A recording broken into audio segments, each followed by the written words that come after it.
नमस्कार, स्वागत है आपका ओमान न्यूज हिंदी में एक बार फिर से।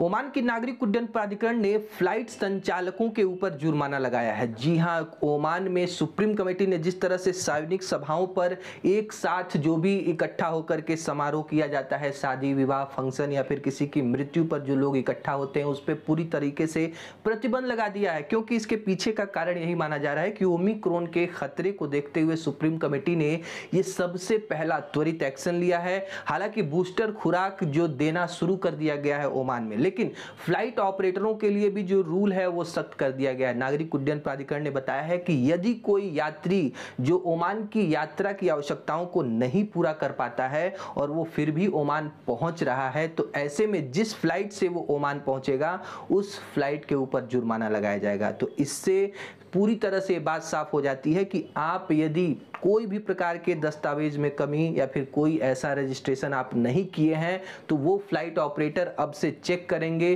पूरी तरीके से। यदि आप ओमान जाने के योग्य होंगे तो ही आपको फ्लाइटों में बोर्ड करके ओमान लाया जाएगा। और इसमें यदि कोई भी ऑपरेटर लापरवाही बरतता है तो उसके ऊपर भारी जुर्माना का जो अनाउंसमेंट किया गया है नागरिक उड्डयन प्राधिकरण के द्वारा। और सबसे पहले यदि आप यूएई से ओमान आ रहे हैं तो उसके लिए emusafir.om पर अपना रजिस्ट्रेशन करवा लीजिए। 15 दिन के अंदर RT-PCR टेस्ट करा करके आप ओमान आ सकते हैं। देखिए, यदि आप किसी अन्य देश से ओमान आ रहे हैं तो CAA ने फ्लाइट ऑपरेटरों को पूरी तरीके से ये छूट दे दी है कि सभी आवश्यकताओं को वो चेक करेंगे फ्लाइट में बोर्ड करने से पहले। सबसे पहले आप यदि ओमान आ रहे हैं तो आपको covid19.emusafir.om पर अपना टीके का प्रमाण पत्र, वैक्सीनेशन सर्टिफिकेट अपलोड करना है। इसमें जो दिया गया फॉर्म है उसको फिल करना है। उसके बाद आप RT-PCR टेस्ट जो कि 72 घंटों के अंदर, जब आप नाक से अपना टेस्ट सैंपल परीक्षण के लिए देंगे उसी समय से 72 घंटे की शुरुआत हो जाएगी। तो इस हिसाब से ही अपना टेस्ट करवाइए कि 72 घंटे के अंदर आप फ्लाइट में बोर्ड कर जाएं। यदि इसमें देरी होती है तो आपकी फ्लाइट रोक दी जाएगी, कोई भी पैसा रिफंड नहीं मिलेगा, आपकी टिकट बेकार चली जाएगी।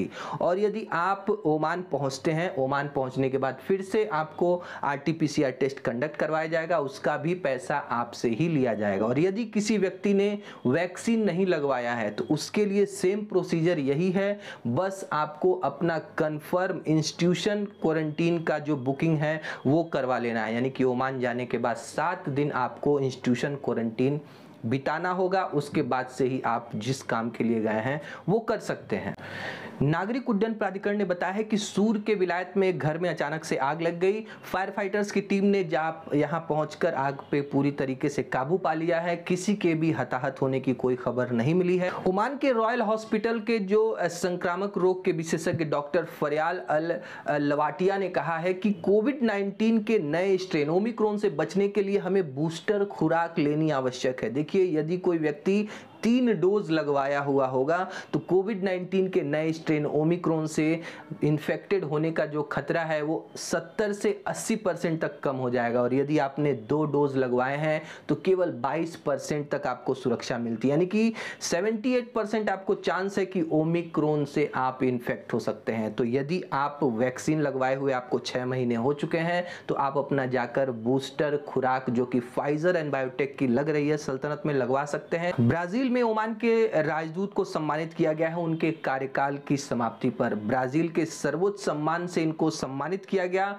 ओमिक्रॉन के खतरे को देखकर एक बार फिर से जो दुनिया है वो अपने आप को लॉकडाउन करना स्टार्ट कर चुकी है। जी हाँ, इसकी शुरुआत हो चुकी है नीदरलैंड से। नीदरलैंड में कोविड-19 के नए स्ट्रेन ओमिक्रॉन से जो लॉकडाउन है, सख्त लॉकडाउन, उसकी शुरुआत शनिवार से शुरू हो चुकी है और ये अगले साल यानी 14 जनवरी तक ये सख्त लॉकडाउन चलेगा। और जिसमें कुछ ही समय के लिए जो आवश्यक वस्तुओं की खरीदारी के लिए दुकानें खोली जा रही हैं। ओमिक्रॉन डेल्टा वायरस से लगभग 70 गुना से ज्यादा गति से संक्रमित करता है लोगों को। यानी कि इसके फैलने का जो खतरा है वो अन्य स्ट्रेन से बहुत ज्यादा है।